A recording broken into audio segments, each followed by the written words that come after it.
ಇತ್ತೀಚೆಗೆ 21 ವರ್ಷದ ಯುವತಿ ನಾಯಿ ಕಚ್ಚಿದ ಮೇಲೆ ರೇಬಿಸ್ ವ್ಯಾಕ್ಸಿನ್ ನ ಎಲ್ಲಾ ಡೋಸ್ಗಳನ್ನು ತೆಗೆದುಕೊಂಡಿದ್ರು. ಆದ್ರೂ ರೇಬಿಸ್ ನಿಂದ ಮೃತಪಟ್ಟ ಸುದ್ದಿಯನ್ನು ನೀವು ನೋಡಿರಬಹುದು. ಈ ಘಟನೆ ನಮಗೆ ಒಂದು ದೊಡ್ಡ ಪಾಠ ಕಲಿಸುತ್ತೆ. ರೇಬಿಸ್ ವ್ಯಾಕ್ಸಿನ್ ಮಾತ್ರ ಸಾಕಾಗೋದಿಲ್ಲ.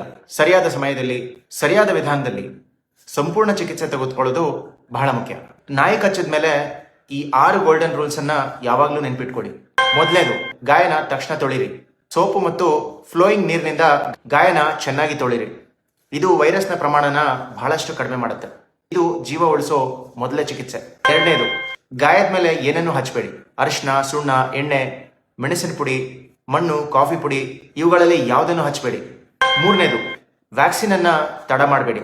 ಇವತ್ತು ಕಚ್ಚಿದ್ರೆ ನಾಳೆ ಅಲ್ಲ, ಮುಂದಿನ ವಾರ ಅಲ್ಲ. ಸಾಧ್ಯವಾದಷ್ಟು ಬೇಗ ಆಸ್ಪತ್ರೆಗೆ ಹೋಗಿ ವ್ಯಾಕ್ಸಿನ್ ಹಾಕ್ಸಿ. ನಾಲ್ಕನೇದು, ಇಮ್ಯುನೋಗ್ಲೋಬ್ಲಿನ್ ಇಂಜೆಕ್ಷನ್ ನ ಮರೆತರೆ ಅಪಾಯ. ಆಳವಾದ ಗಾಯ ಆದ್ಮೇಲೆ ರಕ್ತ ಬರ್ತಿದ್ರೆ, ಮುಖ, ತಲೆ, ಕುತ್ತಿಗೆ, ಕೈಬೆರಳು ಅಥವಾ ಜನನಾಂಗಕ್ಕೆ ಗಾಯ ಆಗಿದ್ರೆ ಆ ಸಂದರ್ಭದಲ್ಲಿ ವ್ಯಾಕ್ಸಿನ್ ಜೊತೆಗೆ ರೇಬಿಸ್ ಇಮ್ಯುನೋಗ್ಲೋಬ್ಲಿನ್ ಕೂಡ ಬಹಳ ಮುಖ್ಯ.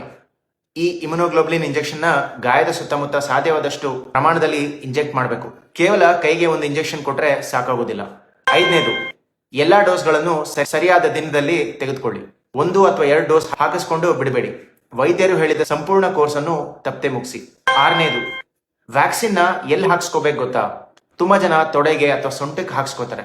ಇದು ತಪ್ಪು. ದೊಡ್ಡವರಲ್ಲಿ ಭುಜದ ಸ್ನಾಯು ಅಂದ್ರೆ ಡೆಲ್ಟಾಯ್ಡ್ ಮೇಲೆ ಹಾಕ್ಸ್ಕೋಬೇಕಾಗತ್ತೆ. ಒಂದು ವಿಷಯ ನೆನ್ಪಿಡಿ, ರೇಬಿಸ್ ಲಕ್ಷಣ ಶುರುವಾದ ನಂತರ ಚಿಕಿತ್ಸೆ ಬಹುತೇಕ ಸಾಧ್ಯವಾಗುವುದಿಲ್ಲ. ಆದ್ರೆ ಸರಿಯಾದ ಸಮಯದಲ್ಲಿ ಸರಿಯಾದ ಚಿಕಿತ್ಸೆ ತಗೊಂಡ್ರೆ ಈ ರೇಬಿಸ್ ನ 100% ತಡಿಬಹುದು. ಈ ವಿಡಿಯೋನ ಪ್ರತಿಯೊಬ್ಬ ಪೋಷಕರು, ಪ್ರತಿಯೊಬ್ಬ ಸಾಕು ಪ್ರಾಣಿ ಮಾಲೀಕರು ಮತ್ತು ಪ್ರತಿಯೊಬ್ಬರು ನೋಡಬೇಕು. ದಯವಿಟ್ಟು ಈ ವಿಡಿಯೋನ ಎಲ್ಲರಿಗೂ ಶೇರ್ ಮಾಡಿ. ಧನ್ಯವಾದಗಳು.